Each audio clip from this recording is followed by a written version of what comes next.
BBM, ang gusto nila isa lang, si Sara talaga ang maging Pangulo. Ganon sila ka-greedy, ganon sila kabuhaya, mga kaibigan.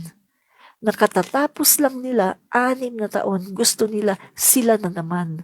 Gusto nila sila na naman ang humawak sa Pilipinas dahil ang purpose nila, marami silang pera. Mga kaibigan, kita nyo nga yung, yung kay Pulong, mga kaibigan. Grabe yung kay Pulong, ha?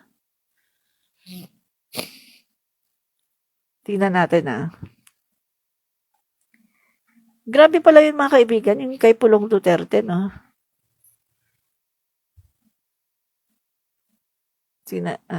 Saglit, Ito. Ito, ayan. Akala mo, akala mo kung makapagsalita, yung pala, grabe pala talaga siya, no? Ito. Ayan. Wait, mga guys, dali. Bilisan mo! Yan. Ito, malapit na. Yan. Bilisan mo! Ito na. Ito na, mga guys. Ayan, grabe pala talaga si Pulong, no? Yung mga kaibigan, no? Diba si Pulong, ang sabi niyang ganon, nag-issue siya ng statement, sabi niya, hindi ako luluhod sa inyo. Yan ang sabi ni Paulo Duterte, ha? Galit siya sa Congress kasi blast House leaders for 2 billion cut in Davao budget.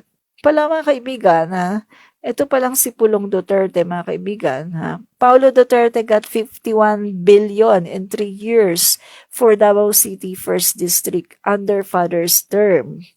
Congressman Paulo Duterte has inserted in the national budget a total of 30 billion in additional allocation for the 1st District of Davao City from 2021 to 2023, jacking up Malacanang's proposed national expenditure program by almost 500%. Grabe, mga kaibigan, no? Porque ang tatay niya ang Pangulo. Grabe, no?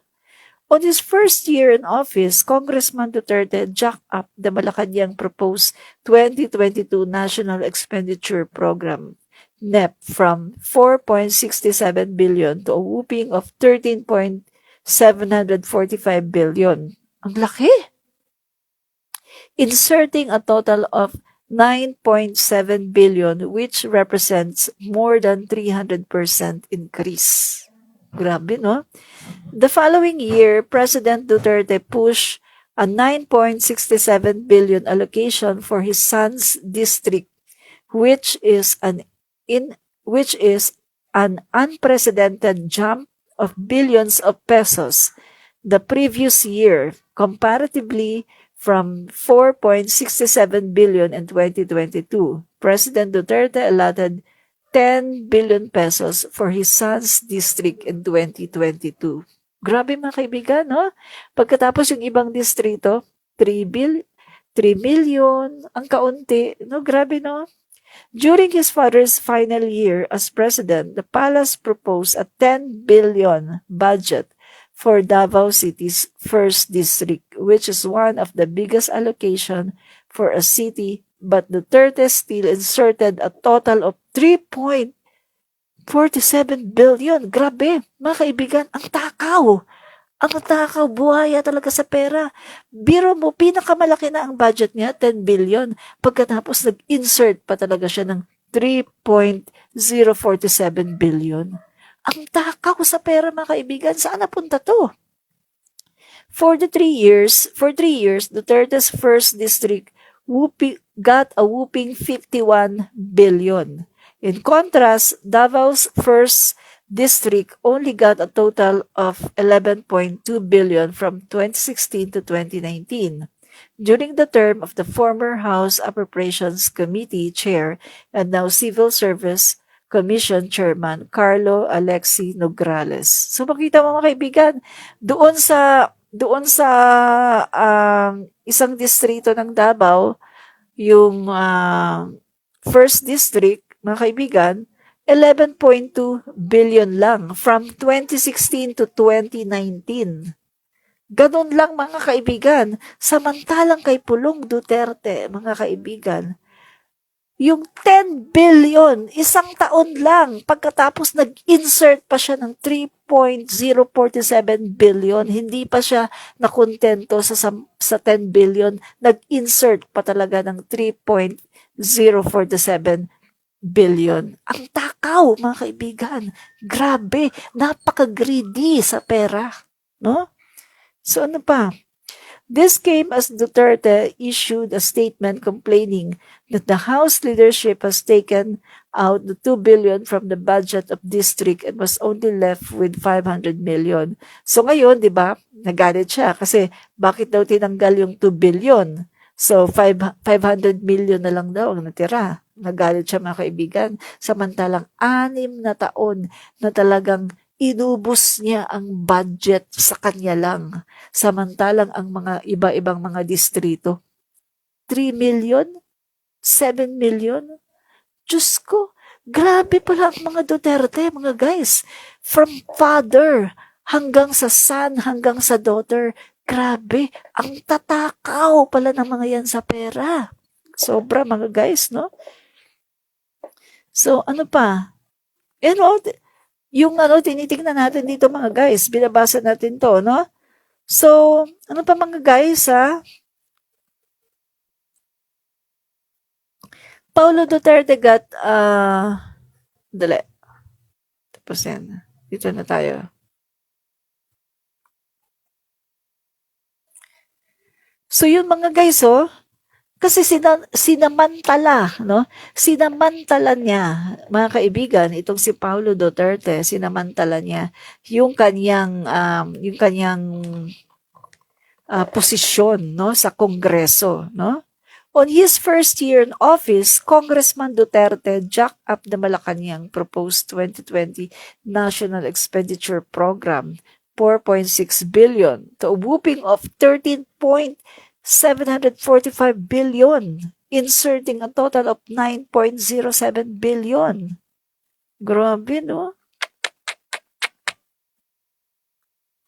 Buhaya talaga. Grabe. So mga kaibigan, hindi na tayo magtataka. Buhaya pala talaga itong mga to. At ito mga kaibigan, ironically, ang kanyang anak na si Davao City 1st District Representative Paulo Duterte ay ang chairperson ng House Committee on Accounts mula 2020 hanggang 2022 na may jurisdiction sa budget ng Kamara. Sa ilalim ng kanyang pamumuno, tumaas ang EME mula 1.13 billion noong 2022 hanggang 1.46 billion noong 2022. Noong 2020 yung isa, tapos itong 1.46 billion naman noong 2022. Hanggang sa ngayon, wala pa ring audit ng internal budget ang Kongreso noong House Committee on Accounts chairperson si Congressman Paulo Duterte noong 2020 hanggang 2022. So walang audit, internal budget. O saan mo dinala ang pera, no? Nasaan na din ang transparency ng bilyong-bilyong extraordinary expenses ng Kongreso noong panahon ng administrasyong Duterte? Grabe mga kaibigan, no? Bilyones. So, kita natin kung gaano sila katakaw sa pera. Diba? Grabe. So, ngayon mga kaibigan, na sila nabubuko na, lumalabas na yung kanilang mga katiwalian at yung kanilang pagiging matakaw sa pera. Lumalabas na. Diba? So, alam na ng taong bayan, mga kaibigan. Kaya talagang maging aware na tayo, wag na tayong bumoto ng mga pro-China. So, mga kaibigan, sana tumakbo si Congressman Migs Nograles dyan sa Davao, Mayor of Davao. Sana tumakbo siya, no? Para sasabihan ko yung mga kamag-anak ko dyan na iboto nila si Migs Nograles at wag na yung Duterte. Admin reach. Ang pinapakalat na balita ng mga taong gusto lang talaga Israel. Comentarista. Nakita naman natin na ang kanilang mga pinapakalat ay walang katotohanan. Paano pa man karami ng mga taong sa iyo ay nagagalit, ang talaga naman ikaw ay hindi ba? Pero, galingan mo lang. Dagdagan mo pa, mga kaibigan. At the end of the day, performance doesn't lie. Ito po mga kaibigan, muli si Admin Rich. Fight fake news, expose the truth. Fight fake news, expose the truth. Fight fake news and expose the truth. Fight fake news, expose the truth.